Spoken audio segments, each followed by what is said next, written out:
ബഹുമാനപ്പെട്ട അധ്യക്ഷൻ ശ്രീ മനോജ്, ക്ഷേത്ര സംരക്ഷണ സമിതിയുടെ മേഖലാ ദേവസ്വം സെക്രട്ടറി ശ്രീ അനിൽകുമാർ, ക്ഷേത്രത്തിന്റെ പ്രസിഡന്റ് ശ്രീ അനിൽകുമാർ, സ്നേഹം നിറഞ്ഞ അമ്മമാരെ, സഹോദരിമാരെ, ബന്ധുജനങ്ങളെ, എല്ലാവർക്കും നമസ്കാരം. 25 വർഷങ്ങൾക്ക് മുൻപ് മുക്കോട്ടിൽ വരാനുള്ള സാഹചര്യം പല സന്ദർഭങ്ങളിലായി എനിക്കുണ്ടായിട്ടുണ്ട്. സംഘത്തിന്റെ ശാഖാപ്രവർത്തനവുമായി ബന്ധപ്പെട്ട് ഇത്രയൊന്നും വികസിച്ചിട്ടില്ലാത്ത, അതിനുശേഷമാണ് ഈ ബിൽഡിംഗ് ഇതുപോലുള്ള വികസന പ്രവർത്തനമൊക്കെ ഇവിടെ ഉണ്ടായത്. അന്ന് വരുന്ന സമയത്ത് കുറച്ച് കുട്ടികൾ എടുക്കുന്ന ശാഖയിൽ പങ്കെടുക്കാനായിട്ടാണ് വന്നത്. ആ കുട്ടികളൊക്കെ വളർന്നു. അവരൊക്കെ ഇന്ന് കുട്ടികളുടെ പാരന്റ്സായിട്ട്, രക്ഷകർത്താക്കളായിട്ട് മാറുന്ന തലത്തിലേക്ക് അവർ പ്രായം കൊണ്ട് വളർന്നു.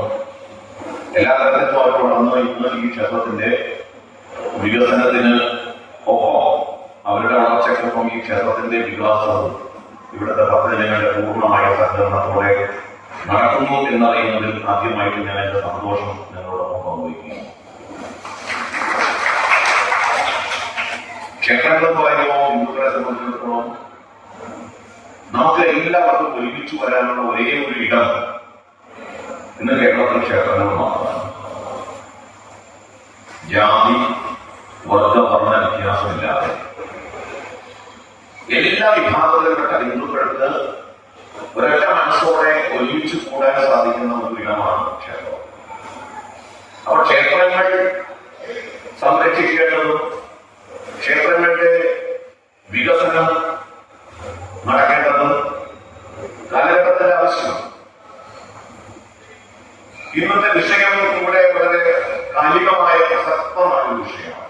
സംഘടിത ശക്തരാകുക, സംഘടിത ശക്തരാകുക എന്ന ആവശ്യം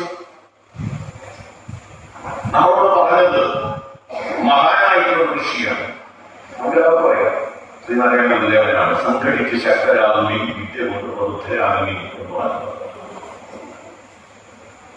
ഭാരതം കണ്ട മഹാനായിട്ടുള്ള ആ ഋഷിയുടെ വാക്കുകൾ നമ്മുടെ കാതുകളിൽ മുഴങ്ങുന്നുണ്ട്. സംഘടിച്ച് ശക്തരാകുമി. ഗുരുദേവൻ മാത്രമല്ല, പലരും പറഞ്ഞത് സംഘടിക്കണം, ശക്തരാകണം എന്ന്. സ്വാമി വിവേകാനന്ദൻ പറഞ്ഞിട്ടുണ്ട്, സ്വാതന്ത്ര്യം എന്നുള്ളത് നമുക്ക് അസാധ്യമായ കാര്യമല്ല. നിങ്ങൾക്ക് സ്വാതന്ത്ര്യം ഞാൻ നാളെ വാങ്ങിത്തരാം, പക്ഷെ അത് സംരക്ഷിക്കാനുള്ള ആ സംഘടിത ശക്തിയുണ്ടോ? വിവേകാനന്ദൻ ചോദിച്ച ചോദ്യമാണ്. അങ്ങനെയുള്ള യുവാക്കൾ, ഇരുമ്പിന്റെ മാംസപേശിയും ഉരുക്കിന്റെ ഞരമ്പോഴുമുള്ള അത്തരം ഒരു 100 യുവാക്കളുണ്ടോ? ആ യുവാക്കളുണ്ടെങ്കിൽ ഭാരതത്തിന്റെ സ്വാതന്ത്ര്യം ഞാൻ നാളെ വാങ്ങിത്തരാം എന്ന് പറഞ്ഞ വിവേകാനന്ദൻ. അവിടെയും വിവേകാനന്ദൻ ആവശ്യപ്പെടുന്നത് ഒരു സംഘടനയാണ്, സംഘടിത ശക്തിയാണ്. സ്വാമി വിവേകാനന്ദന്റെ ശിഷ്യനായിട്ടുള്ള ഭഗവതി നിവേദിത അവർ പറയുന്നത് ഹിന്ദുക്കളുടെ പ്രശ്നങ്ങൾ മുഴുവൻ തീരും. എങ്ങനെ? അവര് ആഴ്ചയിൽ ഒരിക്കൽ നിശ്ചിത സ്ഥലത്ത് നിശ്ചിത സമയത്ത് ഒരുമിച്ച് കൂടി ഒരുമിച്ച് ചിന്തിക്കാൻ തയ്യാറായാൽ ഭാരതത്തിന്റെ, ഹിന്ദുക്കളെ നല്ല അവർ പറഞ്ഞതും ഭാരതത്തിന്റെ മുഴുവൻ പ്രശ്നങ്ങൾക്കും പരിഹാരമാവും. അപ്പൊ ഹിന്ദുക്കൾ ഒരുമിച്ച് ചേർന്നാൽ, ഒരുമിച്ച് ചിന്തിച്ചാൽ, ഒരുമിച്ച് പ്രവർത്തിച്ചാൽ ഭാരതത്തിന്റെ മുഴുവൻ പ്രശ്നങ്ങൾ തീരും എന്ന് പറഞ്ഞത് സ്വാമി വിവേകാനന്ദന്റെ ശിഷ്യനായിട്ടുള്ള മാർഗരറ്റ് നോബിൾ എന്ന പൂർവ്വ നാമധേയം ഉണ്ടായിരുന്ന, പിന്നീട് ഭഗിനി നിവേദിത എന്ന പേര് സ്വീകരിച്ച ബ്രിട്ടീഷുകാരിയായിട്ടുള്ള വനിതയാണ്, യൂറോപ്പിലായിട്ടുള്ള വനിതയാണ്. അവർ നമ്മളോട് പറഞ്ഞു, നിങ്ങൾ ഒരുമിച്ച് വരും, ഒരുമിച്ച് സംസാരിക്കും, ഒരുമിച്ച് ചിന്തിക്കും. അപ്പൊ നമ്മുടെ പൂർവികന്മാർ നമ്മളോട് പറഞ്ഞത് നിങ്ങൾ ഒരുമിച്ച് വരണം, ഒരുമിച്ച് ചിന്തിക്കണം, ഒരുമിച്ച് പ്രവർത്തിക്കണം എന്നാണ്. ഇനി അവർക്കൊക്കെ നമ്മളോട് നമ്മുടെ ദേവങ്ങൾ പറഞ്ഞു, സംഘർഷത്വം സംവദത്വം സംഭവ മനസ്സി ജാനതാം ദേവാഭാഗം യഥാപൂർവ്വ സഞ്ചാരാനാം പ്രവാസത്തെ എന്ന് പറഞ്ഞ ആ മന്ത്രം എന്താണ്?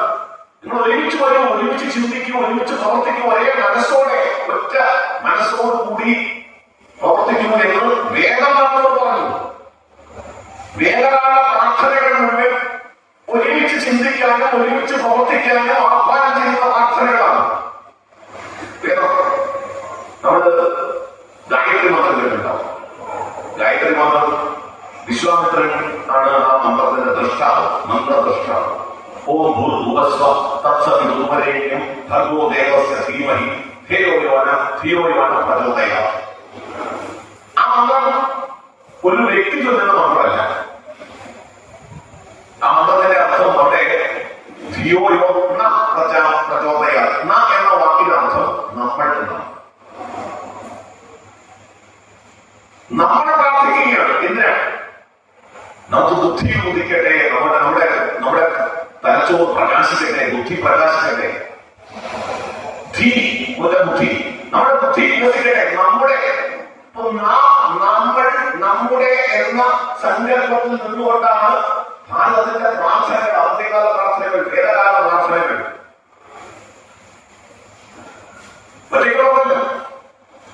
ഒരുമിച്ച് ചേർന്നുകൊണ്ട് പ്രവർത്തിക്കുക. ഒരുമിച്ച് ചേരുമ്പോൾ അതൊരു സംഘടനയാകും, സംഘടിതമായ ഒരു ശക്തിയാകും. ദേവന്മാർ എപ്പോഴും വിജയിക്കുന്ന ഒരു ചരിത്രം നമ്മൾ കണ്ടുണ്ട്. അസുരന്മാരും ദേവന്മാരും തമ്മിലുള്ള യുദ്ധത്തിൽ എപ്പോഴും ദേവന്മാർക്ക് വിജയം ഉണ്ടാകുന്നത്. എന്തുകൊണ്ടാണ് ദേവന്മാർക്ക് വിജയം ഉണ്ടാകുന്നത്? ഭഗവാൻ കൃഷ്ണൻ ഭഗവത്ഗീതയിൽ പറയുന്നു. എന്തുകൊണ്ടാണ് ദേവന്മാർക്ക് വിജയം ഉണ്ടാകുന്നത് എന്നുള്ളതിനെ സംബന്ധിച്ച് ഭഗവാൻ കൃഷ്ണൻ പറയുന്നത് പരസ്പരം ഭാവയന്ത ദേവാൻ ഭാവയതാനേന തേ ദേവാ ഭാവയന്ത പരസ്പരം ഭാവയന്ത. ദേവന്മാർ പരസ്പരം സഹകരിച്ച് പ്രവർത്തിക്കുന്നത് കൊണ്ട്, ഒരുമിച്ച് പ്രവർത്തിക്കുന്നത് കൊണ്ട് അവർക്ക് വിജയം ഉണ്ടാകുന്നതാണ്. അവർ ഒരുമിച്ച് പ്രവർത്തിക്കുന്നു, ഒരുമിച്ച് ചിന്തിക്കുന്നു, അവർക്ക് വിജയം ഉണ്ടാകുന്നു. അപ്പൊ ഒരുമിച്ച് നിൽക്കുന്നവർക്കാണ് വിജയം. വിഘടിച്ച് നിൽക്കുന്നവർക്ക് വിജയം ഉണ്ടാവില്ല. അവിടെ അതുകൊണ്ട് അതുവരെയാണ്. അപ്പൊ നമ്മുടെ പുരാണങ്ങൾ, നമ്മുടെ ഇതിഹാസങ്ങൾ, നമ്മുടെ വേദങ്ങൾ എല്ലാം നമ്മളോട് പറഞ്ഞു, നിങ്ങൾ ഒരുമിച്ച് ചിന്തിക്കൂ, ഒരുമിച്ച് ഇരിക്കൂ, ഒരുമിച്ച് പ്രവർത്തിക്കുന്നതാണ്.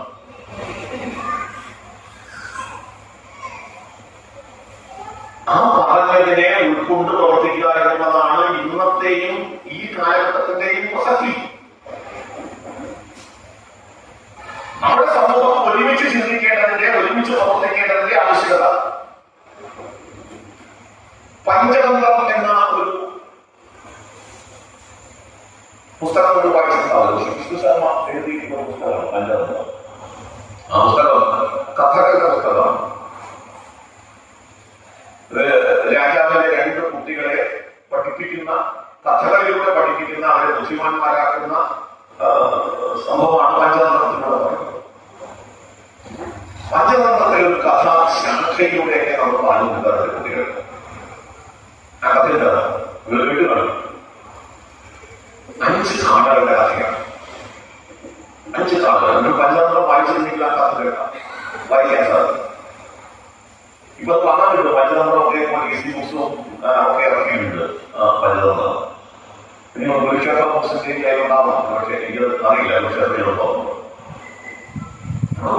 കുട്ടികൾക്ക് വായിക്കാൻ കൊടുക്കണം. അപ്പോഴാണ് രാഷ്ട്രതന്ത്രം എങ്ങനെയാണ് സമൂഹത്തിൽ നമ്മൾ ജീവിക്കേണ്ടത്, പ്രവർത്തിക്കേണ്ടത് എന്നതിനെ കുറിച്ചൊക്കെ കുട്ടികളെ പഠിപ്പിക്കുന്നതാണ് കഥകളിലൂടെ. അതിന് മഹത്തായ കാര്യം പറയുന്നു. അത് ഈ കാളകളുടെ കഥയിലൂടെയാണ്. 5 കാളകൾ. ആ കഥ ഒറ്റക്കെട്ടാണ്. ഒരുമിച്ചാണ് മേയാൻ പോകുന്നത്, ഒരുമിച്ചാണ് ഉറങ്ങുന്നത്, ഒരുമിച്ചാണ് നടക്കുന്നത്, ഒരുമിച്ചാണ് ഇരിക്കുന്നത്, ഒരുമിച്ചാണ് എല്ലാം ഒരുമിച്ചാണ്. ഈ 5 കാളുകളും ഒരുമിച്ച് നടക്കുമ്പോൾ ഒരുമിച്ച് മേയുന്നു, അല്ലെങ്കിൽ ഒരുമിച്ച് ജീവിക്കുന്നു. ആ കാട്ടിലെ ഒരു കൊല്ലത്തിനും ആ കാളകളെ ഉപദ്രവിക്കാൻ കഴിയുന്നില്ല, അല്ലെങ്കിൽ കേൾക്കുന്നത് കഴിയുന്നില്ല. കാളകളെ ഭക്ഷണമാക്കേണ്ട മൃഗങ്ങൾ, സിംഹം, കടുവ, പുലി, ഒരുപാട് മൃഗങ്ങളെ കാളകളെ ആക്രമിക്കാൻ ശ്രമിക്കുന്നുണ്ട്. പക്ഷെ അടുക്കാൻ സാധ്യതയില്ല. കാരണം ഈ 5 കാളകൾ ഒരുമിച്ച് അത് നേരിടുകയാണ്. അപ്പൊ കാട്ടിലെ സിംഹത്തിന് ഒരു ബുദ്ധിയില്ല, രാജാവാണ്. പക്ഷെ ഈ 5 കാളകൾ എടുക്കാൻ സാധ്യതയില്ല. കാട്ടിലെ രാജാവാണ്, പക്ഷെ സിംഹത്തിന് കാളകളെ പിന്തുടരാൻ പറ്റുന്നില്ല.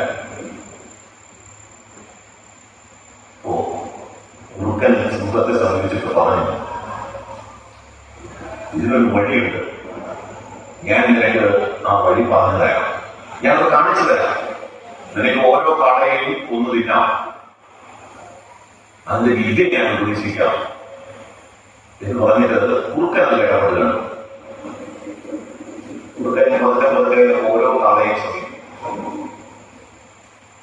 ഒരു കാളയെ മാത്രം മാറ്റി നോക്കി ആ കാളയുടെ ചെവി എന്തോ ചില കാര്യങ്ങൾ മന്ത്രിക്കും. പ്രത്യേകിച്ച് ഒന്നുണ്ടാവില്ല, ഒന്നുമില്ല എന്ന് പറഞ്ഞിട്ടാണ് കുറുക്കൻ പറയുക. ആ കാളയുടെ ചെവി മാറ്റി നോക്കിയിട്ട് പറയും, ഒന്നുമില്ല കേട്ടോ. കാള തിരിച്ചു ബാക്കി 4 കാളുകൾക്ക് എന്തിനാണ് വിളിച്ചത്, എന്താ പറയുക, ഒന്നുമില്ല. ഈ 4 കാളുകൾക്കും ഈ കാളയെ സംശയമില്ല. വളരെ രഹസ്യമായിട്ട് മാറ്റി നോക്കിയിട്ട് ഈ കാളയോട് അവന്റെ ചെവിയിൽ എന്തോ മന്ത്രിക്കുന്നു, അവരുടെ എന്തോ പ്രത്യേകം പറയുന്നു, നമ്മളെ മറച്ചു വെച്ചെന്തോ പറയുന്നു, അവൻ നമ്മളോട് പറയാൻ തയ്യാറാവുന്നില്ല. ഇവനെ വിശ്വസിക്കാൻ കൊള്ളാമോ? പതുക്കെ ആ കാളകളിൽ 5 ആളുകളുടെ ഒരു അവിശ്വാസം ഉണ്ടാകുന്നത്. കൂടുതൽ പിറ്റേ ദിവസം വരുന്നു, 4ാമത്തെ കാളയെ ഇതേ കാര്യം പറയുന്നു. പിറ്റേ ദിവസം വരുന്നു, 3ാമത്തെ കാളയോട് ഇതേ കാര്യം പറയുന്നു. ചുരുക്കി പറഞ്ഞാൽ ഒരു 6-7 ദിവസം കൊണ്ട് ഈ കാളകളിൽ ഒരു അവിശ്വാസം ഉണ്ടാകുന്നു പരസ്പരം.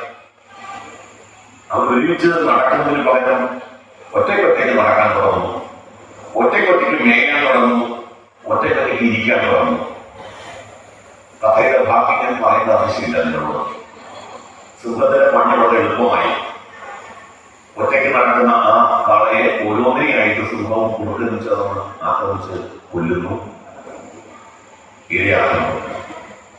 ഇത് വിഷ്ണു ശർമ്മൻ പഞ്ചതന്ത്രത്തിൽ നമ്മളെ പഠിപ്പിച്ച കഥയാണ്. നിങ്ങൾ ഒരുമിച്ച് നിൽക്കൂ എന്ന് നമ്മൾ പഠിക്കുന്നുണ്ടോ?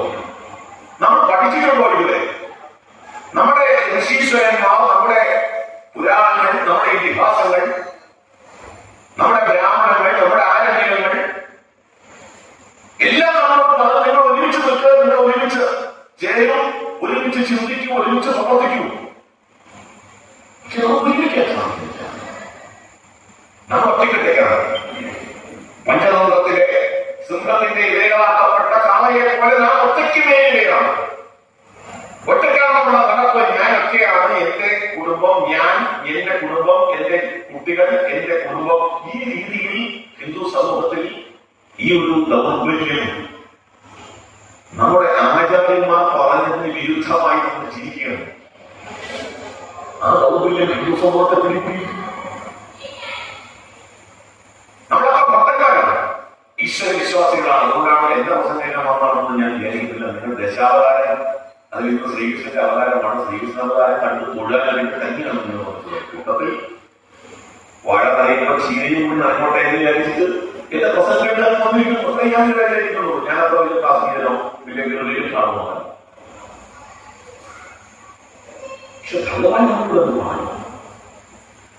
ഭഗവാൻ ഏറ്റവും ഇഷ്ടപ്പെട്ട ഭക്തനാരാണ്? ഏറ്റവും ഇഷ്ടപ്പെട്ട ഭക്തനാരാണ്?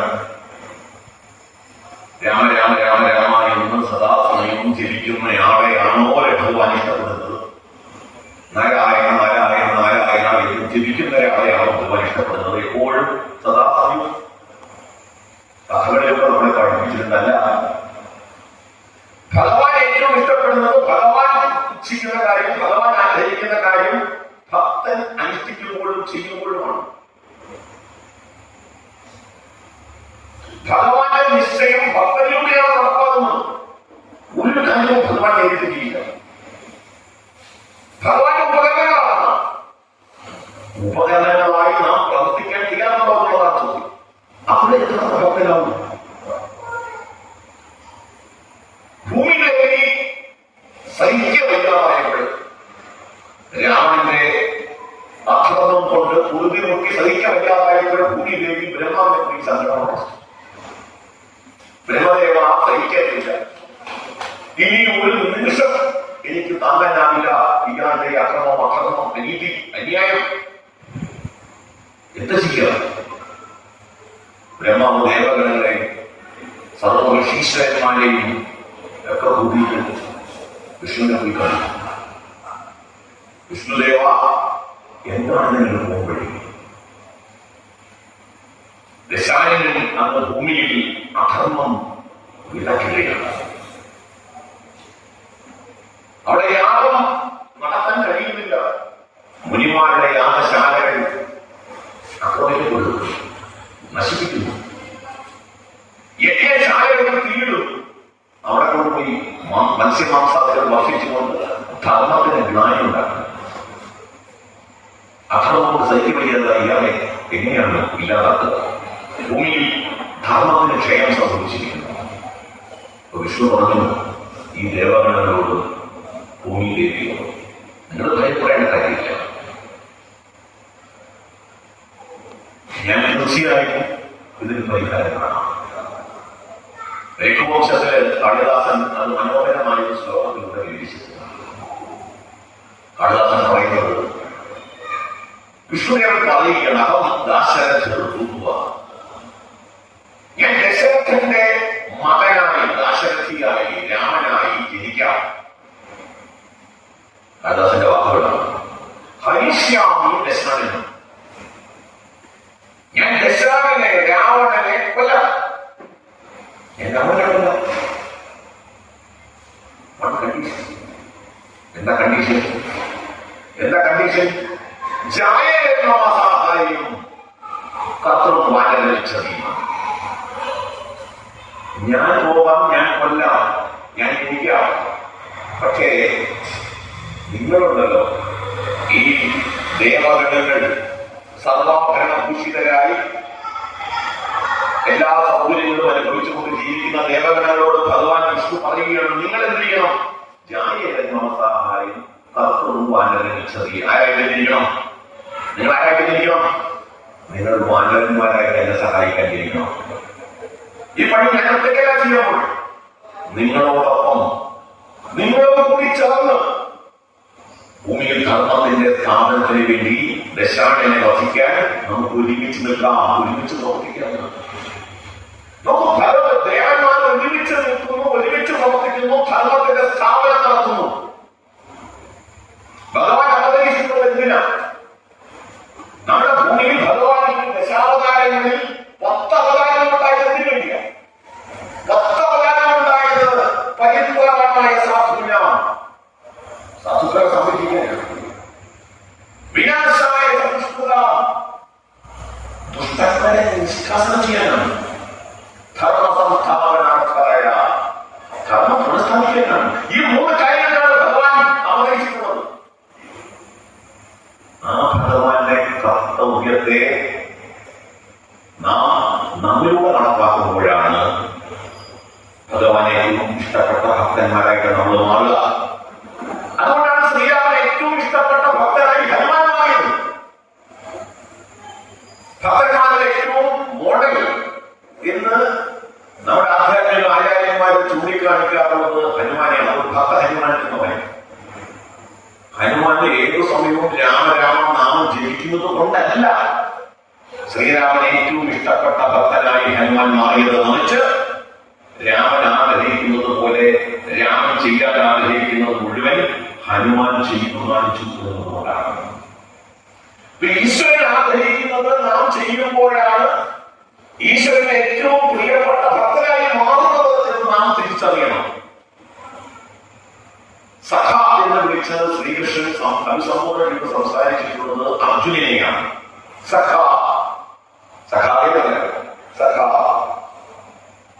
കൂട്ടുകാരനാണ്. ഭഗവാൻ സ്വന്തം കൂട്ടുകാരനായി കരുതിയത് അർജുനനെയാണ്. എന്തുകൊണ്ടാണ് അർജുനനെ ഭഗവാൻ കൂട്ടുകാരനായി കരുതിയത്? ഭഗവാൻ ആഗ്രഹിച്ച, ഭഗവാൻ ഇച്ഛിക്കുന്ന പോലെ ശ്രീകൃഷ്ണൻ ആഗ്രഹിച്ചത് എന്താണോ അത് നടത്തിയതായാണ് അർജുനനാണ്. അതുകൊണ്ടാണ് ഭഗവാൻ ഏറ്റവും ഇഷ്ടപ്പെട്ട ആളായിട്ട് അർജുനൻ മാറിയത്. ഇവിടെ നമുക്ക് ഈശ്വരൻ ആഗ്രഹിക്കുന്ന കാര്യങ്ങൾ നമുക്ക് ചെയ്യാൻ കഴിയുമ്പോഴാണ്, നാം ചെയ്യുമ്പോഴാണ് നമുക്ക് ഭഗവാൻ ഇഷ്ടപ്പെട്ട കാര്യങ്ങളൊന്നും തോന്നുന്നത്. നമുക്ക് ഈശ്വരനോട് സ്നേഹം ഉണ്ടായാൽ പോലെ ഈശ്വരന് നമ്മളോട് സ്നേഹം ഉണ്ടാവണം. ഞാൻ ഈശ്വരനെ വല്ലാതെ സ്നേഹിക്കുന്നു ഭഗവാനെ, പക്ഷെ എന്നിട്ടും ഈശ്വരൻ എന്നെ കണ്ടിട്ടാവാൻ കഴിയുന്നില്ല. അല്ലയോ നാരായണ, എന്നെ കാണുന്നില്ലേ? അതെയോ കൃഷ്ണ, നീ എന്നെ കാണുന്നില്ലേ, എന്റെ കഷ്ടപ്പാടുകൾ, എന്റെ ബുദ്ധിമുട്ടുകൾ. ഈശ്വരനോട് നമുക്ക് പ്രാർത്ഥിക്കാവുന്നത് തന്നെയാണ്. കബീർദാസ് എന്നൊരാളുടെ കഥ കേൾക്കുക. വിശ്വപ്രസിദ്ധനായിട്ടുള്ള ശ്രീകൃഷ്ണ ഭക്തനാണ് കബീർദാസ്. കബീർദാസ് മനോഹരമായിട്ടുള്ള രണ്ട് വരികളിലൂടെ അദ്ദേഹമായിരുന്നു. मन इतने नंबर जैसा हुआ गंगा का नीर, कबीर मेरे पीछे चलकर कबीर कबीर बोल रहा है. मन इतने नंबर जैसा गंगा का नीर, മനസ്സ് ഗംഗാജലം പോലെ പവിത്രമാക്കി വെച്ചപ്പോൾ, ഗംഗാജലം പവിത്രമാണ്, കുമ്പലമാണ്. ഇന്നത്തെ ഗംഗ ഇപ്പൊ ഗംഗ ശരിയായി വരുന്നത്. പണ്ടത്തെ ഗംഗ കുറച്ച് ബുദ്ധിമുട്ടായിരുന്നു. 10 വർഷം മുമ്പ് നമാമി ഗംഗ എന്നൊക്കെ പറഞ്ഞ് നരേന്ദ്രമോദി ചില പദ്ധതികൾ കൊണ്ടുവന്ന് ഗംഗയെ ശുദ്ധീകരിച്ചപ്പോ ഗംഗ ഞാൻ 2 ദിവസം കാശിക്ക് വരുന്നു, വാരണാസിക്ക് വരുന്നു, ഗംഗ ശുദ്ധമായി കഴിയുന്നുണ്ട്.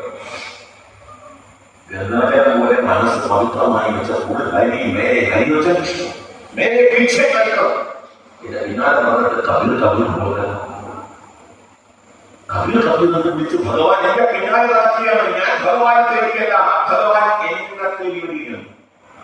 നമ്മളെ തേടി ഭഗവാൻ വരണം. എപ്പോഴാണ് ഭഗവാൻ നമ്മളെ തേടി വരിക? നമ്മളെ തേടി ഭഗവാൻ വരണമെങ്കിൽ നാം നമ്മുടെ മനസ്സ് നിർമ്മലമായി വെക്കുക, ഭഗവാന്റെ കാര്യങ്ങൾ ചെയ്യുന്ന ആളായി മാറണം. നമ്മൾ വലിയ ഭക്തിയാണ്. നമ്മുടെ ഇത് നിഷ്കാമ ഭക്തിയാണോ നിഷ്ക്രിയ ഭക്തിയാണോ എന്ന് ആലോചിക്കുന്നത്. എന്ത് ചെയ്താലും വേണ്ടില്ല എന്നെ ബാധിക്കുന്നതല്ല. അമ്പലത്തിലെ വിഗ്രഹം അടിച്ചുകൊണ്ടുപോയി പോയോ, അതൊക്കെ ഭഗവാൻ നോക്കിക്കോളും. വിഗ്രഹം അടിച്ചുകൊണ്ടുപോയാൽ അത് കണ്ടെത്തേണ്ടത് ഭഗവാൻ തന്നെയാണ്. ഭഗവാൻ തന്നെ രക്ഷിച്ചോളും. അല്ലയോ കൃഷ്ണ, നീ നിന്നെ തന്നെ രക്ഷിക്കണമെന്നാണ്. ഞാൻ വീട്ടിലായിരുന്നു. അമ്പലത്തിന്റെ സ്ഥലം വാങ്ങിക്കൊണ്ടുപോകുന്നു ചിലര്, അന്യാസിക്കാർ വിടുന്നു. എന്റെ പറയുന്ന എന്നെ വാങ്ങിയിട്ട് പ്രശ്നമില്ലല്ലോ. എന്റെ കുടുംബത്തിന്, എന്റെ ജോലിക്ക്, എന്റെ കുട്ടികളുടെ പഠനത്തിന് എല്ലാ കുഴപ്പമുണ്ടോ? പണ്ട് ഏറ്റുമാനൂര് തിരുവാഭരണം മോഷണം പോയപ്പോൾ അന്നത്തെ മുഖ്യമന്ത്രി പറഞ്ഞ് ഭഗവാൻ തന്നെ മാറാം. ഭഗവാൻ രക്ഷിച്ചുകൊണ്ടില്ലേ? ഭക്തന്മാരുടെ ഈ മനോഭാവം, ഈ ഭക്തിയെ നിഷ്ക്രിയ ഭക്തി എന്നാ പറയുക. ഭഗവാൻ വീണ്ടും ഇവിടെ അവതരിച്ചാൽ എനിക്ക് യാതൊരു സംശയമില്ല, ആദ്യം ഭഗവാൻ ഇല്ലാതാക്കുന്നത് നമ്മളെ കാര്യം. നിന്നെ കൊണ്ടൊന്നും ഒരു ഗുണമില്ല, ഒരു ഭാരമാണ്.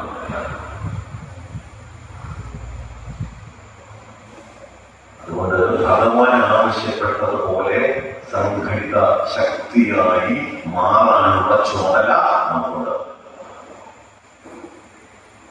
ഭഗവാനെ നമ്മൾ ഒരുമിച്ച് നിൽക്കും, ഒരുമിച്ച് പ്രവർത്തിക്കും. ഇതൊന്ന് കരയുന്നു. എന്താ കരയുന്നത്?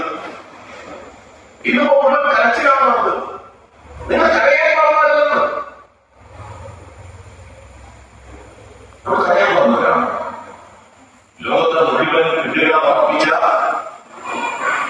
1000 ആണ്ട് കാലത്തോളം അന്ന് ബർമയിലും മ്യാൻമറിലും വരെ വ്യാപിച്ചിരുന്ന സംഘകാലത്തെ ചോള സാമ്രാജ്യത്തിന്റെ ചരിത്രം നോക്കുന്ന നാം കരയാൻ പറഞ്ഞതല്ല.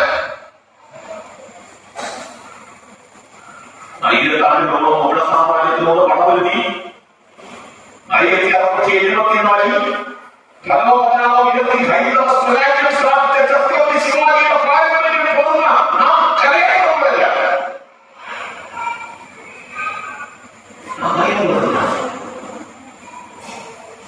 നമുക്കെല്ലാം പോയി എന്തുകൊണ്ടാണ് അങ്ങനെ കരയേണ്ടി വരുന്നത്? ഒരു സമാജം, ഒരു രാഷ്ട്രം, ഒരു സംഘടിത ശക്തി, എന്തിനാണ് ശക്തി? എന്തിനാണ് സംഘടന? സംഘടിത ശക്തരാവുക എന്ന് പറഞ്ഞാൽ അവരെ കീഴ്പ്പെടുത്താനല്ല. ആർക്കെതിരെയും തങ്ങളുടെ ശക്തി ഉപയോഗിച്ച് അവരെ കീഴ്പ്പെടുത്തി ഭരിക്കാൻ എന്താ സംഘടന ശക്തി? ശക്തി എന്തിനാണ്? സംഘത്തിന്റെ രാഷ്ട്രീയ സംഘത്തിന്റെ പ്രാർത്ഥനയിൽ പറയുന്നത് എന്തിനാണ് ശക്തി എന്ന്. ശക്തി എന്തിനാണെന്നറിയാമോ? സംഘത്തിന്റെ പ്രാർത്ഥന ചൊല്ലുന്നവർക്കറിയാം. ശക്തി നമ്മളെ ആളും കീഴ്പ്പെടുത്താതിരിക്കാനാണ്.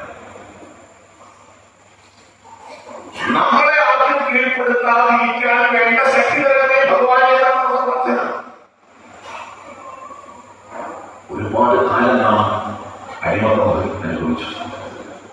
1000 വർഷക്കാലത്തോളം മുഗള സാമ്രാജ്യത്തിന്റെ 250 വർഷക്കാലത്തോളം ബ്രിട്ടീഷ് സാമ്രാജ്യത്തിന്റെ അടിമത്തം അനുഭവിച്ചില്ല. എന്തുകൊണ്ട് അടിമത്തം അനുഭവിച്ചു? സ്വതന്ത്ര ഭാരതം രൂപീകരിക്കപ്പെട്ടു 1957 മുതൽ കേരളത്തിൽ സ്വന്തം നിലയ്ക്കുള്ള സർക്കാരിൽ വന്നു. 56 ഐക്യഘടകങ്ങളുണ്ട്.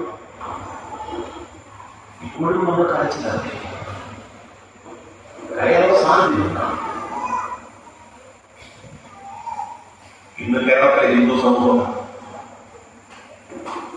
ന്യൂനപക്ഷമാണ്. 50% താഴെയാണെന്നാണ് പെട്ടത്. 2015 സെൻസസിന് ശേഷം സെൻസസ് റിപ്പോർട്ട് എടുത്തിട്ടില്ല, അല്ലെങ്കിൽ അതിന്റെ വർക്കുകൾ നടക്കുന്നുള്ളൂ.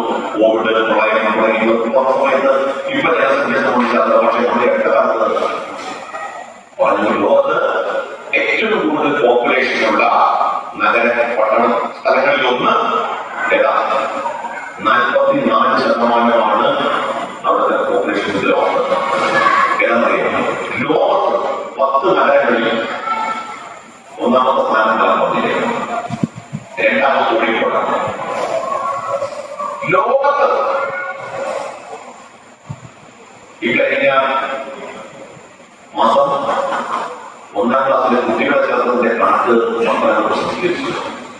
എറണാകുളത്ത് 25,000 കുട്ടികളെ ചേർത്തപ്പോഴും മലപ്പുറം ജില്ലയിൽ 62,000 കുട്ടികളാണ് ചേർത്തത് 1ാം ക്ലാസ്സിൽ.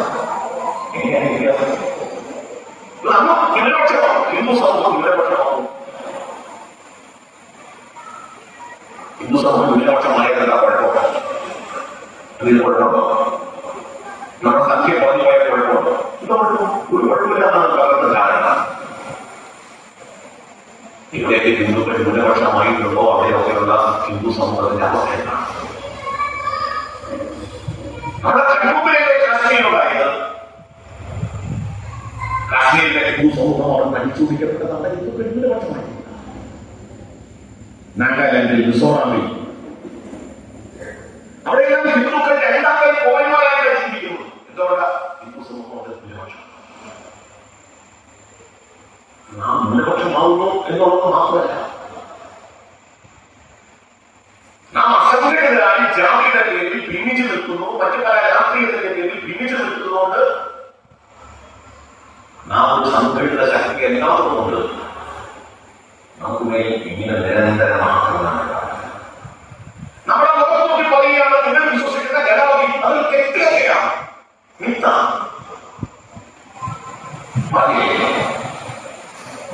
ഗണപതി മിത്താണെന്ന് പറയുന്ന ആ നാവ് കൊണ്ട് മറ്റൊരു മതത്തിന്റെ വിശ്വാസത്തെ ചൂണ്ടിക്കാണിക്കാനോ പറയാനോ ധൈര്യം പുറത്തത് നാവുകൊണ്ടു.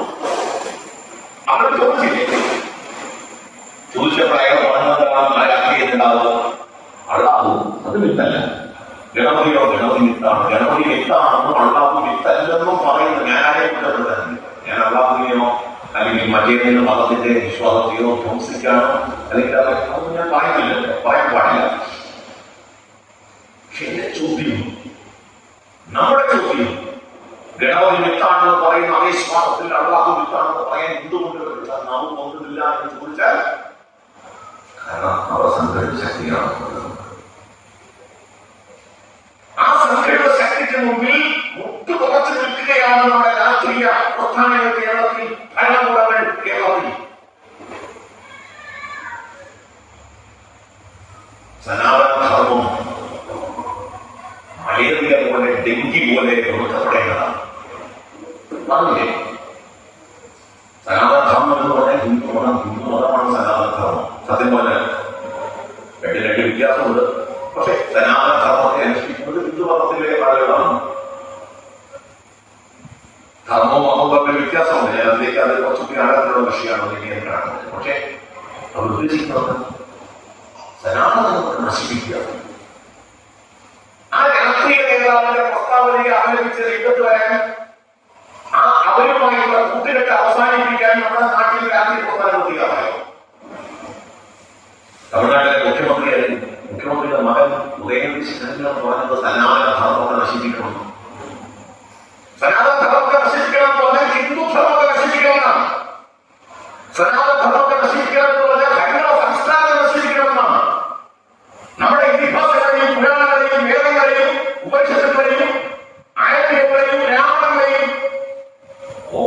വിശ്വസിക്കണം എന്ന് പറയുന്ന ആളുകൾക്ക് ഇതേ ശബ്ദിക്കാൻ നമ്മുടെ നാട്ടിലെ രാഷ്ട്രീയക്കാരുണ്ടായില്ല. ഒരുമായി ചേർന്നുകൊണ്ടാണ് രാഷ്ട്രീയ മത്സരം നടത്തിയത്. അതൊന്നും സത്യത്തില്ല.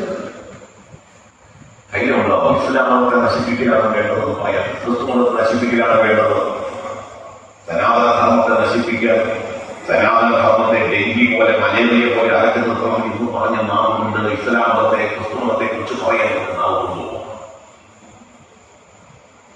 എന്താണ് നിങ്ങൾ നാവ് പോകുന്നത്? കാരണം നമ്മുടെ ഈ ഒരാളുടെ വസ്തുതയല്ല, സമാജമാണ്. മുഹമ്മദ് നബിയുടെ പേര്, പ്രവാചകന്റെ പേര് ഒരു ചോദ്യ പേപ്പറിൽ വന്നു എന്നുള്ള ഒറ്റ കാരണം കൊണ്ട് കൈവെട്ടി മാറ്റപ്പെട്ട നാട്ടിൽ ഇന്ന് ആ പേര് ഉച്ചരിക്കാൻ കഴിയും. മുഹമ്മദ് നബി എന്ന പേര് ഉച്ചരിച്ചത് ഒരു കഥ എഴുതാൻ, ഒരു കവിത എഴുതാൻ, ഒരു ചോദ്യ പേപ്പറിൽ ഒരു ചോദ്യം ഉന്നയിക്കാൻ, മുഹമ്മദ് എന്ന പേര് പോലും ഉച്ചരിക്കുമ്പോൾ മൊത്തം ഉറക്കുന്ന സ്ഥിതിയിലേക്ക് വരാൻ കാരണം എന്താണ്? സംഘടിതമായ ഒരു സമാജം ഉണ്ടായിരുന്നത് ഇല്ലേ? നമുക്കറിയാം, നമ്മുടെ ക്ഷേത്രങ്ങൾ പോയി ക്ഷേത്രങ്ങൾ ഭരിക്കുന്നതാരാണ്? ഹിന്ദുവിന്റെ ക്ഷേത്രങ്ങൾ ഭരിക്കുന്നത് സർക്കാരാണ്. ഗുരുവായൂരായാലും ശബരിമലയായാലും ഭരിക്കുന്നത് സർക്കാരാണ്. എന്തുകൊണ്ട് ഹിന്ദുവിന്റെ ക്ഷേത്രങ്ങൾ മാത്രം സർക്കാർ ഭരിക്കുന്നത് എന്ന് ഹിന്ദു സമൂഹം തിരിച്ചറിയാത്തതുകൊണ്ടാണ്. എത്രയോ കാലങ്ങളായി ഈ ക്ഷേത്ര ഭരണം രാഷ്ട്രീയം ഒപ്പമാക്കണമെന്ന ആവശ്യം ഹിന്ദു സമൂഹം മുന്നോട്ട് വയ്ക്കും. സർക്കാർ നിശ്ചയിച്ച് എത്രയോ കമ്മീഷനുകൾ പറഞ്ഞു ക്ഷേത്രഭരണം ഹിന്ദുക്കൾക്ക് വിശ്വാസികൾക്ക് കൊടുക്കണം എന്ന് എത്ര കമ്മീഷനുകൾ പറഞ്ഞു. 1964 മുതൽ ഡിവിഷനുകളുടെ കമ്മീഷൻ, കൈനേരി പത്തനാപുര കമ്മീഷൻ, JP ശങ്കർ കമ്മീഷൻ, കരിമൂന്ന കമ്മീഷൻ, ഹൈക്കോടതി കമ്മീഷൻ, കമ്മീഷൻ റിപ്പോർട്ടുകൾ പറഞ്ഞു ക്ഷേത്രഭരണം വിശ്വാസികളെ കിട്ടണം. സർക്കാരിന് മലയാള സർക്കാരിന് ക്ഷേത്രഭരണത്തിനുണ്ടായിരുന്നു. ആ ക്ഷേത്രഭരണം കൈയിറക്കിക്കൊണ്ട് അവർ പറയുന്നു പൂരമാഘോഷം. പൂരമാഘോഷം ഞങ്ങൾ പറയുന്നത്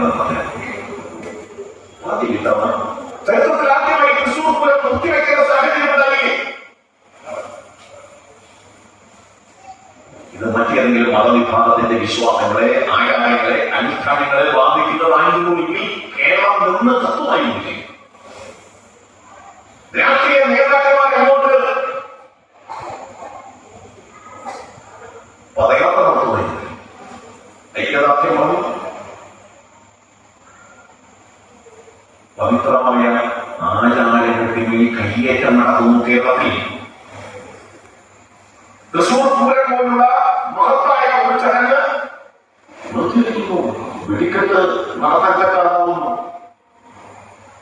ഹിന്ദുവിന്റെ ക്ഷേത്രങ്ങൾക്കിടയിൽ കയ്യേറ്റം നടത്തുന്നു. ക്ഷേത്രഭരണം രാഷ്ട്രീയക്കാർ കൈ നടത്തുകയാണ്. കമ്മിറ്റികൾ പിടിച്ചെടുക്കുന്നു. ഭരണകക്ഷിയിലെ ആളുകൾ കമ്മിറ്റികൾ പിടിച്ചെടുത്ത് അവരുടെ സംഘടന, ഹൈന്ദവ സംഘടനകളെ പോകാം. ഇവിടെ വാദവരം വേണ്ട, ഇവിടെ RSSന്റെ ശാഖ വേണ്ട, ഇവിടെ വിശുദ്ധ അവരുടെ ക്ലാസ് വേണ്ട, ഒരു അവിടെ ആമി വേണ്ട എന്ന അവസ്ഥയിലേക്ക്. കാവി പോരാൻ പാടില്ല, കാവി പൊടികൾ എത്താൻ പാടില്ല.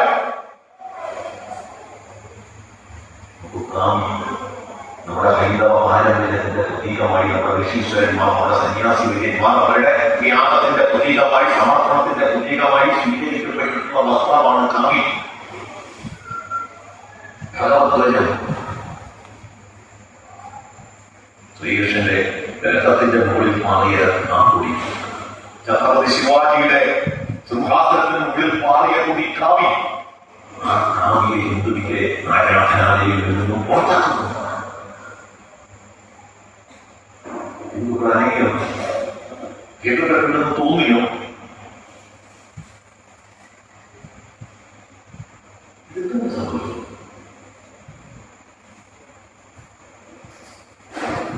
സമൂഹത്തിൽ ഗൗരവമായി ചിന്തിക്കണ്ടേ? ശ്രീരാമന്റെ പ്രതിഷ്ഠയുണ്ടായി. ഏപ്രിൽ മാസത്തിൽ പങ്കെടുത്ത രാമന്റെ പ്രതിഷ്ഠ ഭാരതത്തിലെ സമൂഹത്തിൽ തന്നെ ആകാംക്ഷയോടെ അല്ലെങ്കിൽ ആഹ്ലാദത്തോടെ സ്വീകരിച്ചു. നമ്മുടെ കേരളത്തിലെ വാനമ്പാടിയായി നാം പുകഴ്ത്തുന്ന, ആദരിക്കുന്ന KS ചിത്ര അവരൊരു പ്രസ്താവന നടത്തി, വീഡിയോ പ്രസ്താവന.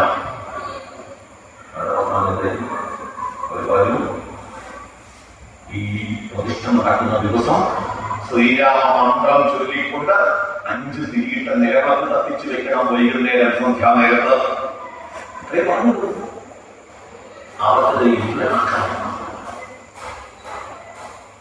സ്വന്തം വിശ്വാസം പരസ്യമായി പ്രകടിപ്പിക്കാൻ പറ്റാത്ത നാടായി കേരളം മാറി ഹിന്ദുക്കളെ സംബന്ധിച്ചു. അവരവന്റെ വിശ്വാസം പരസ്യമായി പ്രകടിപ്പിക്കാൻ കഴിയാത്ത നാടായി കേരളം മാറും. ഇത് കേരള ചിത്രത്തിൽ മാത്രമുണ്ടായ അനുഭവമല്ല. കേരളത്തിന്റെ മുൻ മുഖ്യമന്ത്രിയായിരുന്ന കെ കരുണാകരന്റെ മകൾ വെളിപ്പെടുത്തിയത് ഒരു ഞെട്ടിക്കുന്ന കാര്യമല്ലേ. അവർ പറഞ്ഞില്ലേ, ഒരു തൊട്ട് പാർട്ടിയിലെ പരിപാടിക്ക് മുൻപ് ഞാൻ പോകുമ്പോഴേ എന്നെ തുറച്ചു നോക്കുമായിരുന്നു ആളുകൾ. ചന്ദനക്കുഴി തൊട്ട് സിന്ദൂരക്കുഴി തൊട്ട് ഒക്കെ പരിപാടിക്ക് പോയാൽ ഏതോ ഒരു ജന്തുവിനെ കാണുന്ന പോലെയാണ്. പരിഹാസത്തോടെ പുച്ഛത്തോടെ ഉള്ളിലോട്ടെ ആളെ കാണുമ്പോൾ അവർ പറഞ്ഞില്ലേ, മുൻ മുഖ്യമന്ത്രി കെ കരുണാകരന്റെ മകൾക്കുണ്ടായ ദുര്യോഗമാണ്. കേരളത്തിന്റെ സാംസ്കാരിക പരിസരം എത്ര കണ്ട് മലീമസമായിരിക്കുന്നു, എത്ര കണ്ട് ദുഷ്ടമായിരിക്കുന്നു ഹിന്ദു സമൂഹത്തെ സംബന്ധിച്ചിടത്തോളം.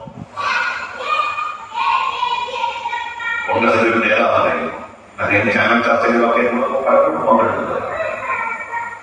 അദ്ദേഹം അങ്ങനത്തെ ചാനൽ ചർച്ചയിൽ വരുമ്പോഴും നെറ്റിയിൽ നല്ല കറുത്ത തൊട്ട് ഈ ഗണപതി ഹോമത്തിന്റെ പ്രസാദന പുസ്തകമാണ് അദ്ദേഹം വിവാദം. അദ്ദേഹം കാസർഗോഡ് മത്സരിക്കാൻ പോയി. കാസർഗോഡ് ചെന്ന സമയം മുതൽ അദ്ദേഹം കൂടിയില്ല. കാരണം വോട്ട് കിട്ടാൻ ഹിന്ദുവായിട്ട് വോട്ട് പോയി ചെന്നാൽ ഹിന്ദുവായിട്ടാണ് മത്സരിക്കുന്നതെങ്കിൽ ഹിന്ദുവിന്റെ ആ ഒരു ബിംബം, അതൊക്കെ ചരണോ കാലിച്ചരണോ അല്ലെങ്കിൽ പൊട്ടോ ഉണ്ടെങ്കിൽ കോൺഗ്രസുകാരാണെങ്കിൽ കൂട്ടിയില്ല എന്നാണ് പറഞ്ഞത്.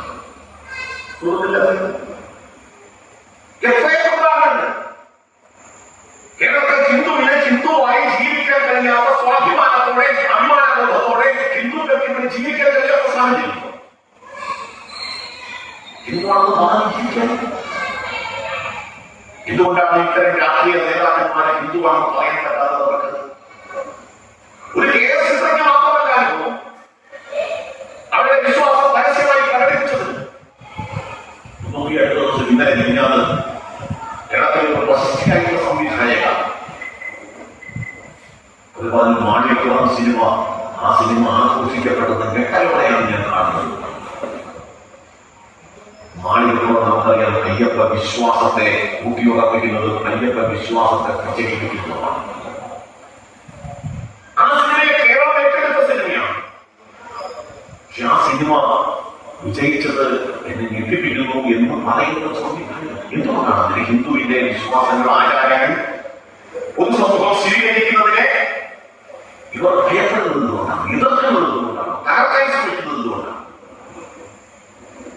ഇത് വെറുതെ ഒന്നാണേ ചിന്തയില്ലേ? എന്തുകൊണ്ട് സംഭവിക്കില്ല?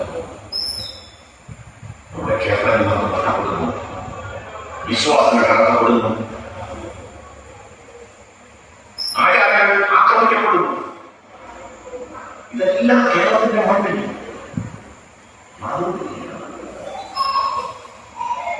ഇവിടെ ഇതെല്ലാം നടക്കുമ്പോഴേ ഹിന്ദു സമൂഹത്തിന്റെ പ്രതികരണം. ഹിന്ദു സമൂഹം ഒറ്റക്കെട്ടായി പ്രതികരിക്കുന്നുണ്ടോ? ഒരൊറ്റ ശബ്ദമായി നമുക്ക് മാറാൻ കഴിയുന്നുണ്ട്. നമ്മൾ വിവിധ രാഷ്ട്രീയ പക്ഷപാതത്തോടെ വ്യത്യസ്ത ജാതിയുടെ ചിന്താഗതിയോടെ വിഘടിച്ചു നിൽക്കുന്ന ഹിന്ദു സമൂഹം, ആ ഹിന്ദു സമൂഹത്തെ ദൗർബല്യത്തെ ചൂഷണം ചെയ്യാൻ രാഷ്ട്രീയ നേതൃത്വങ്ങൾ കേരളത്തിൽ ശ്രമിച്ചു. നാം സംഘടിച്ച് ശക്തരാകുന്നത് ധർമ്മം സംരക്ഷിക്കാനാണ്, നമ്മുടെ മതം സംരക്ഷിക്കാനാണ്, നമ്മുടെ വിശ്വാസം സംരക്ഷിക്കാനാണ്, നമ്മുടെ ക്ഷേത്രങ്ങൾ സംരക്ഷിക്കാനാണ്, നമ്മുടെ സംസ്കാരം സംരക്ഷിക്കാനാണ്. നാം സംഘടിത ശക്തരാണ് എന്നുണ്ടെങ്കിൽ നമ്മുടെ പെൺകുട്ടികൾക്ക് ചുറ്റും വട്ടമിട്ട് വളർത്തുന്ന പ്രണയ കടികന്മാർ അവർ പെൺകുട്ടികളെ ചതിച്ച് ക്രമീപ്പെടുത്തി മതം മാറ്റി സ്ത്രീയിലേക്ക് കൊണ്ടുപോകാൻ ധൈര്യപ്പെടുന്നു. നമ്മുടെ പെൺകുട്ടികളുടെ മുഖത്ത് നോക്കാൻ ധൈര്യപ്പെടുന്നു. ചീത്ത മനസ്സോടെ, ചീത്ത ദൃഷ്ടിയോടെ, ലാഭോടെ ഒരു ഹിന്ദു പെൺകുട്ടിയുടെ മുഖത്ത് നോക്കാൻ ധൈര്യപ്പെടാൻ സാധിക്കാത്ത തരത്തിലുള്ള ശക്തി ഹിന്ദു സമാജം ആർജിച്ചാൽ ഈ പ്രശ്നങ്ങൾ വരിക. നമ്മൾ കരച്ചിലും നമുക്ക് നമ്മുടെ പെൺകുട്ടികൾ ഇപ്പൊ എല്ലാ സംഭവങ്ങളിലൂടെ നടന്നു.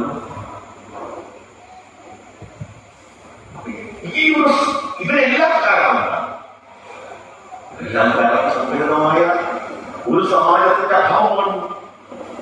നമ്മുടെ ആചാര്യന്മാർ, നമ്മുടെ പൗരാണികർ അല്ലെങ്കിൽ നമ്മുടെ പൂർവികന്മാരൊക്കെ നമ്മോട് പറഞ്ഞത് നിങ്ങൾ ഒരുമിച്ച് നിൽക്കൂ, ഒരുമിച്ച് ചിന്തിക്കൂ, ഒരുമിച്ച് പ്രവർത്തിക്കുക. നമ്മൾ ആർക്കും എതിരെയല്ല പ്രവർത്തിക്കുന്നത്, നമ്മൾ ആരെയും കീഴ്പ്പെടുത്താനല്ല. നമ്മൾ ഹിന്ദുക്കളാണ്. നമ്മൾ ഹിന്ദുക്കളാവുമ്പോൾ തന്നെ നമുക്കറിയാം നമുക്ക് ആർക്കെതിരെയും പ്രവർത്തിക്കാനോ ചിന്തിക്കാനോ അല്ല. കാരണം ഹിന്ദു എന്ന് പറഞ്ഞാൽ സർവശേഷിയാണ്, എല്ലാവരെയും സ്വീകരിക്കുന്നത്,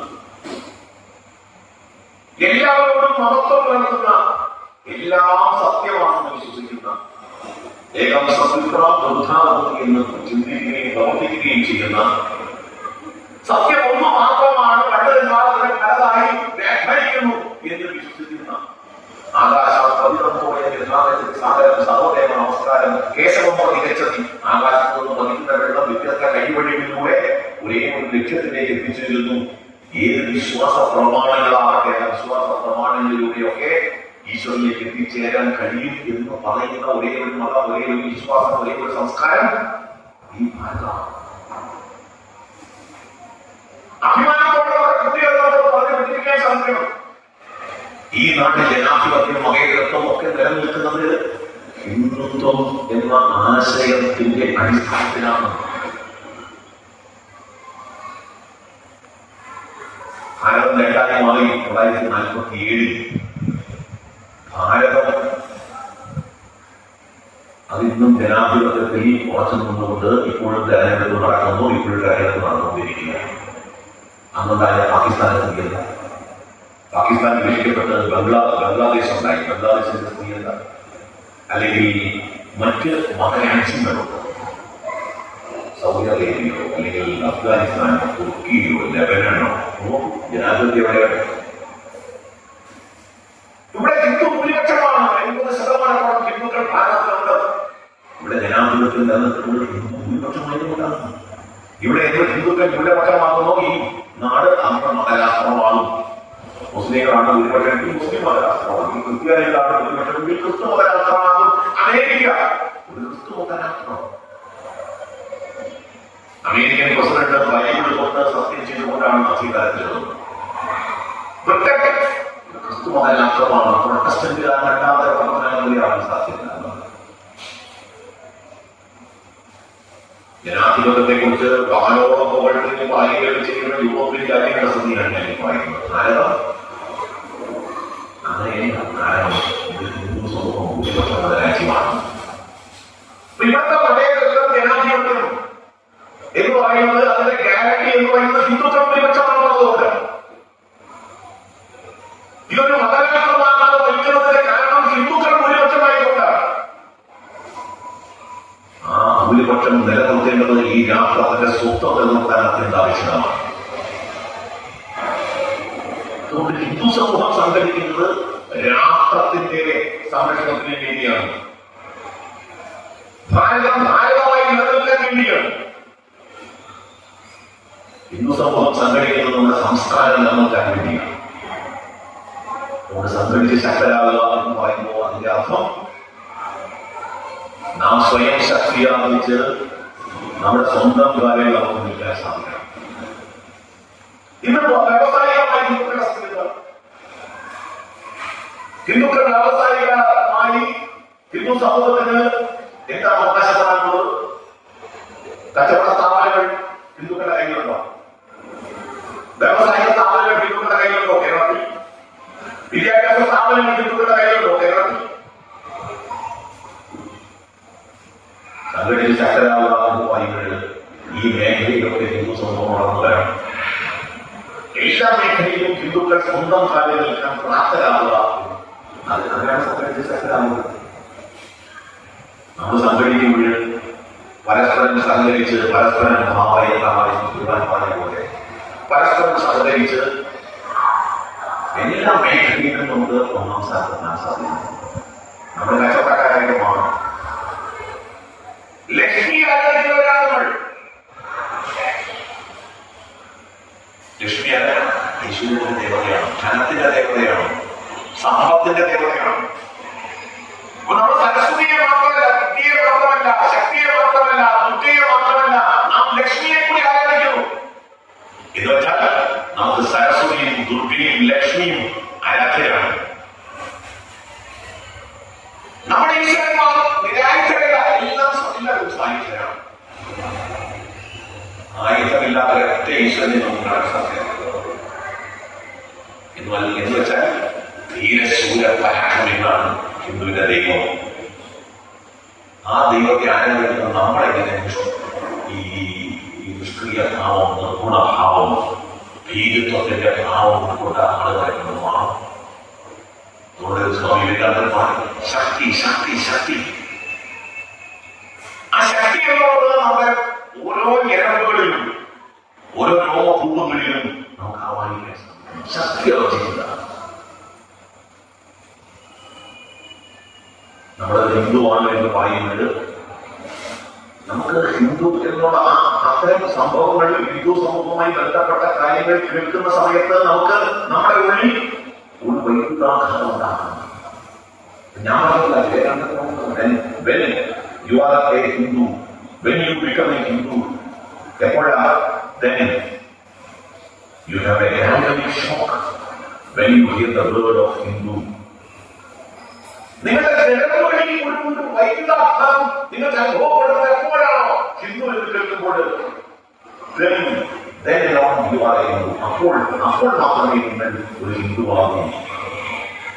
ഹിന്ദുക്കൾ കേൾക്കുമ്പോൾ, ഹിന്ദു ധർമ്മത്തെ കുറിച്ച് കേൾക്കുമ്പോൾ നമ്മുടെ നിലവുകളിൽ ഒരു വൈദ്യുതാഘാതം അനുഭവപ്പെടണം. അങ്ങനെ സ്വാഭിമാനികളായ ഹിന്ദുക്കളാണ്. ആത്മവിശ്വാസമുള്ള ഹിന്ദു സമാജമായിട്ടുമാണ്, ശക്തിയുള്ള ഹിന്ദു സമാജമായിരുന്നു. ഒരു ദൗർബല്യങ്ങളെ അടുക്കാൻ അനുവദിക്കാൻ ദൗർബല്യങ്ങളെ കീഴ്പ്പെടുത്തി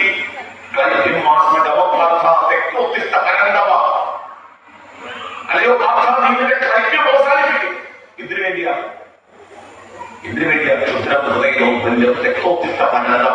ഈ ദൗർബല്യം ഈ അവസാനിപ്പിച്ച് എഴുന്നേൽക്ക് പാർത്ത. എന്നിട്ട് എന്ത് വേണം? നീ യുദ്ധം ചെയ്ത് ഈ ഭൂമി നിനക്ക് സ്വന്തമാക്കാം. വീരഭൂമിയോ വസുന്ധര, വീരന്മാർക്കുള്ളതാണ് ഈ ഭൂമി. ഭഗവാൻ നമ്മളോട് പച്ചയായി പറഞ്ഞിട്ടും നാം അവർക്ക് തന്നെ കണ്ണാച്ചു നിൽക്കുക. പരാക്രമവാദത്തിന്റെ ആത്മവിശ്വാസത്തിന്റെ മാർഗത്തിലേക്ക് ഹിന്ദു സമൂഹം തിരിയണം. അപകർഷതാബോധത്തിന്റെ തടവയിൽ നിന്ന് ഹിന്ദു സമൂഹം മോചനം നേടണം.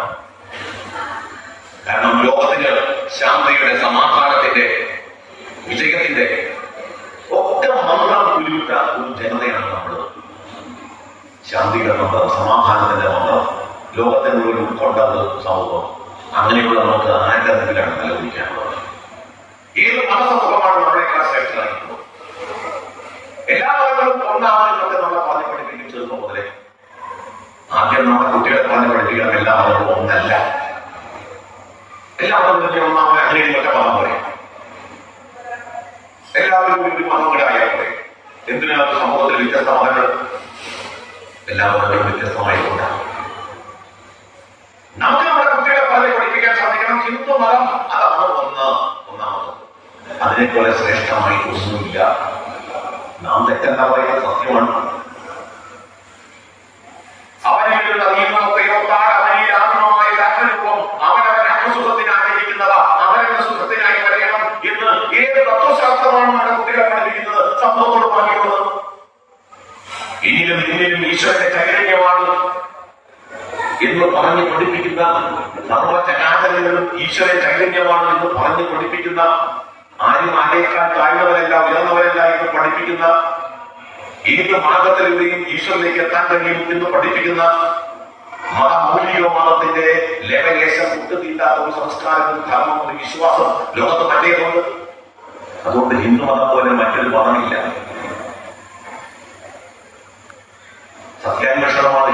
ലക്ഷണം സത്യാന്വേഷണമാണ്, നിരന്തരമായ അന്വേഷണം. നേതി ഇതല്ല എന്ന് പറഞ്ഞ് നിരന്തരമായ അന്വേഷണത്തിലൂടെ ഒടുവിൽ അഹം ബ്രഹ്മാസ്മി, ഞാൻ തന്നെയാണ് ബ്രഹ്മം എന്ന് കണ്ടെത്തലാണ് നമ്മളെ പഠിപ്പിക്കുന്നത്.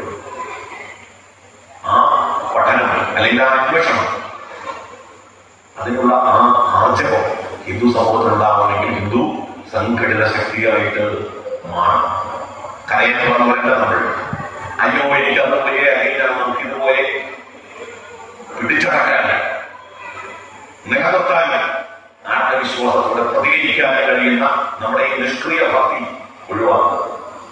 നിഷ്കാമ ഭക്തി നല്ലതാണ്, പക്ഷെ ഇപ്പൊ പലപ്പോഴും അത് നിഷ്ക്രിയ ഭക്തിയായിട്ട് മാറുകയാണ്. ഒന്നും ചെയ്യാതെ ഒന്നിനോട് പ്രതികരിക്കാതിരിക്കുക, എന്നെ ബാധിക്കാതിരിക്കുന്നു എന്നുള്ള ചിന്തയോടുകൂടി നിഷ്ക്രിയമായിരിക്കുക. ആ നിഷ്ക്രിയ ഭക്തി ഭഗവാന്റെ ശത്രുവാണ്. ഭഗവാൻ ഏറ്റവും അനിഷ്ടകരമായിട്ടുള്ളത് ആ ഭക്തിയാണ് എന്ന യാഥാർത്ഥ്യം തിരിച്ചറിഞ്ഞുകൊണ്ട് മുമ്പോട്ടിൽ ഭഗവതിയുടെയും അതേപോലെ ദശാവതാരത്തിന്റെ ഭാഗമായിട്ടുണ്ട് ഒരുമിച്ച് വന്നിട്ടുള്ള എല്ലാവരും സംഘടിക്കുന്നതിന്റെയും ശക്തി ആർജിക്കുന്നതിന്റെയും ആവശ്യം മനസ്സിലാക്കിക്കൊണ്ട് നമുക്ക് ഒരുമിച്ച് നിൽക്കാൻ, മറ്റുള്ളവരെ നമ്മുടെ മാർഗത്തിലേക്ക് കൊണ്ടുവരാൻ അതിനുവേണ്ടിയുള്ള പ്രവർത്തനം നടത്തണം എന്ന് മാത്രം പറഞ്ഞുകൊണ്ട് ഞാൻ എന്റെ വാക്കുകളോട് സംസാരിക്കുന്നു. നന്ദി, നമസ്കാരം.